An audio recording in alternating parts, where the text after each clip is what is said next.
هل بيل جيتس هيستغل الجائحه اللي احنا فيها ويركب شريحه الزاميه مع اللقاح الجديد علشان يتحكم في البشر واسم الشريحه دي ID 2020 او زي ما بيقولوا عليها شريحه الشيطان؟ هل ده مخطط ماسوني؟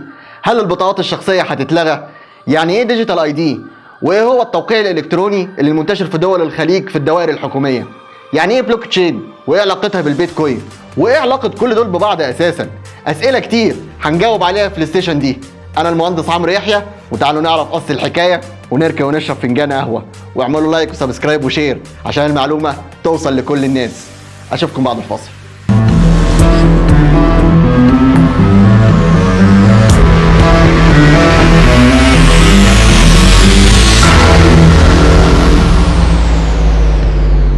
وعلشان نعرف اصل الحكايه لازم نرجع بالزمن حبتين ثلاثه زي ما عودتكم دايما.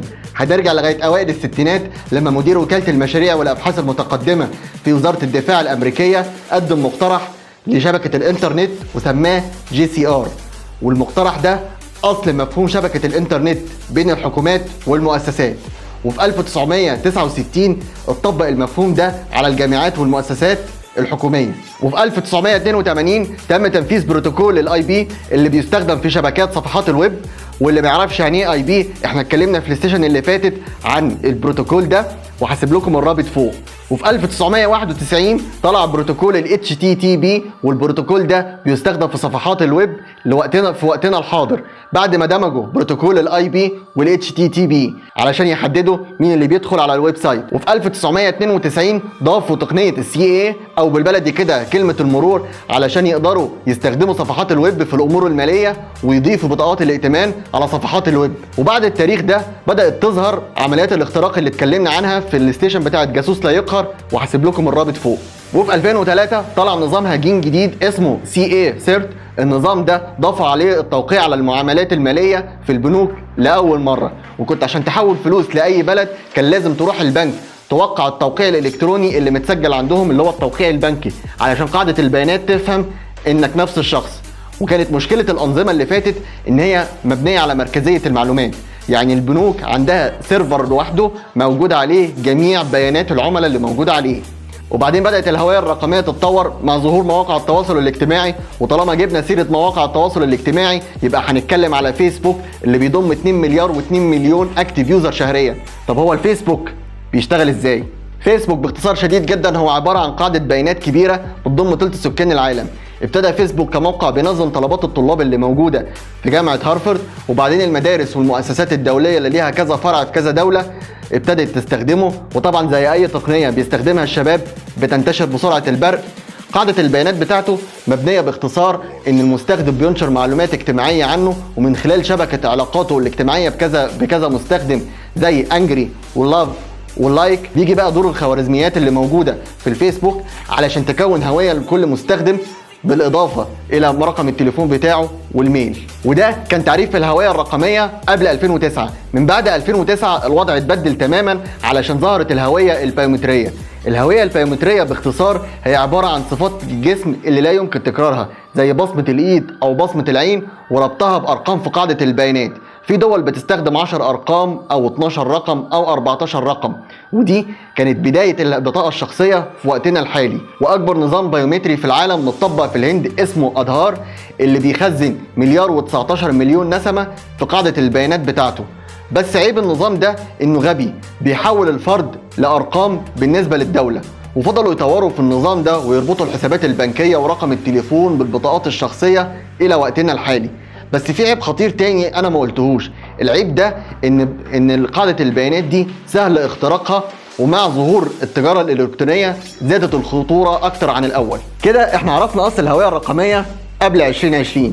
من بعد 2020 الوضع اختلف 180 درجه علشان في نظام جديد اعلن عنه لقواعد البيانات في مؤتمر ID 2020.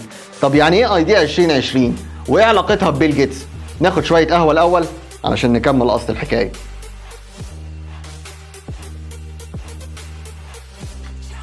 كل أنظمة الهوية الرقمية القديمة المكون الأساسي بتاعها بتاع قاعدة البيانات هو البشر، بس في عناصر تانية كتير بتدخل على الإنترنت غير البشر زي الروبوتات وسيارات ذاتية القيادة والكمبيوتر والموبايلات. وده عيب خطير جدا ظهر في القرن الجديد، لان في هويات غير بشريه بتدخل على الانترنت، او علشان كده في بعض المواقع عملت حاجه اسمها I am not report علشان يميزوا اللي فتح الموقع ده اذا كان بشر ولا حاجه تانية.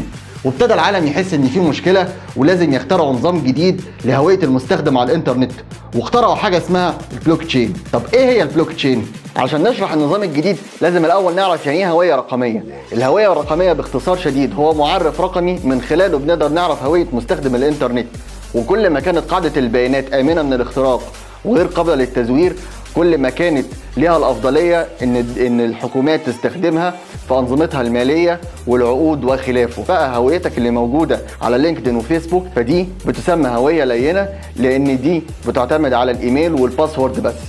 وحاليا في نشاطات تجاريه كتير على الفيسبوك والانستجرام، بس عيبها ان هي غير رسميه وغير امنه. ID 2020 طلعت تعريف جديد للهويه الرقميه، وهو دمج الهويه الشخصيه الماديه بالهويه الناعمه، ويطلعوا مصطلح جديد اسمه ديجيتال ID علشان تقدر تقدم للمستخدم إمكانية السيطرة على كل معلوماته الشخصية وتحميه من الاختراق والتزوير، وتنظيم الحركة المالية على الإنترنت وتقديمها للحكومات بالاعتماد على البلوك تشين. طب يعني إيه بلوك تشين؟ علشان نشرح البلوك تشين لازم الأول نفهم قواعد البيانات القديمة بتشتغل إزاي. أول حاجة قاعدة البيانات القديمة مركزية، وطالما هي مركزية يبقى المسؤول عن قاعدة البيانات دي ممكن يغير أي حاجة فيها. تاني حاجة وسيلة الحماية الوحيدة اللي موجودة في قواعد البيانات القديمة هي كلمة المرور. مجرد ما كلمة المرور ما تتفك كل الحسابات اللي مربوطة بالحساب بتاعك ممكن نغير أي حاجة فيها. أما البلوك تشين هي قاعدة بيانات صعب اختراقها علشان بتعتمد على سلسلة من المعاملات الرقمية زي سجل الحضور والانصراف بالظبط. بمعنى ان انت لو حبيت تضيف حلقة جديدة يبقى لازم تعرف الترتيب الرقمي والزمني والمكاني للحلقة دي، وده اول فرق. الفرق التاني علشان تفتح اي حلقة وتشوف اللي جواها لازم يكون معاك مفتاح السلسلة بالكامل في نفس الوقت. ده بيصعب عملية الاختراق على اي هاكر انه يفتح السلسلة في نفس الوقت.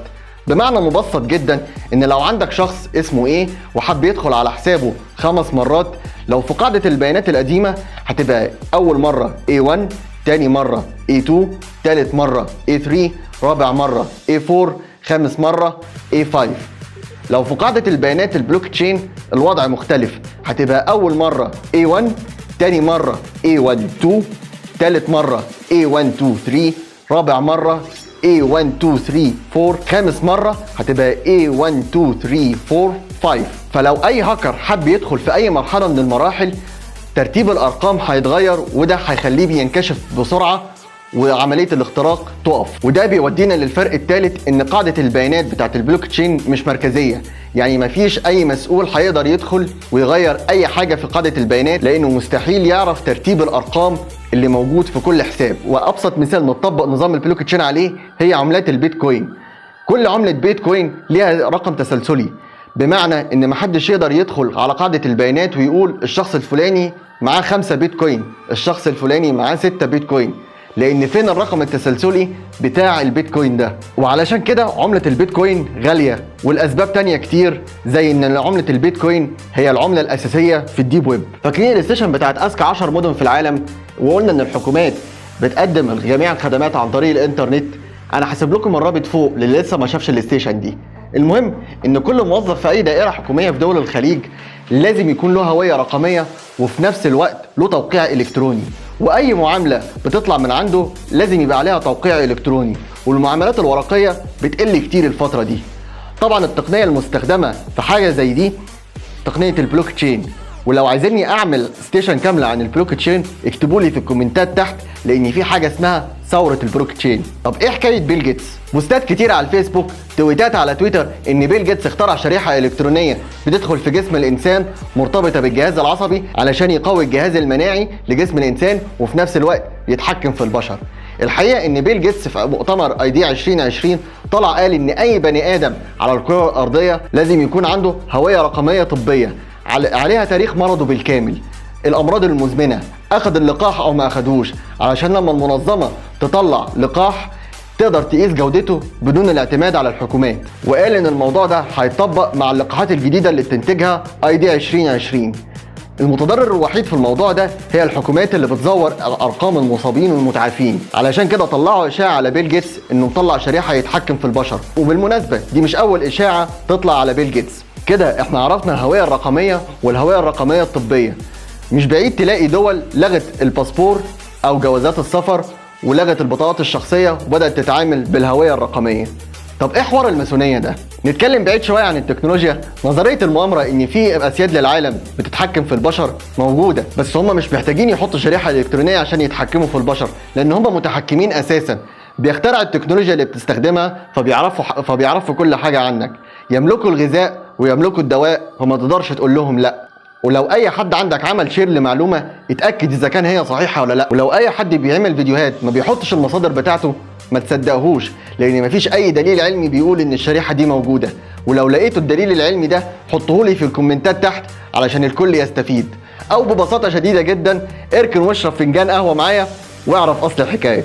اتشرفت بمعرفتكم. ما تنسوش تعملوا لايك وسبسكرايب وشير للقناه، ولو بتتفرجوا من على الفيسبوك لايك وشير للصفحه علشان المعلومه توصل لكل الناس. وما تنسوش تبصوا بص على المصادر. ويا ترى هعمل السيشن الجاي عن ايه؟ سلام عليكم.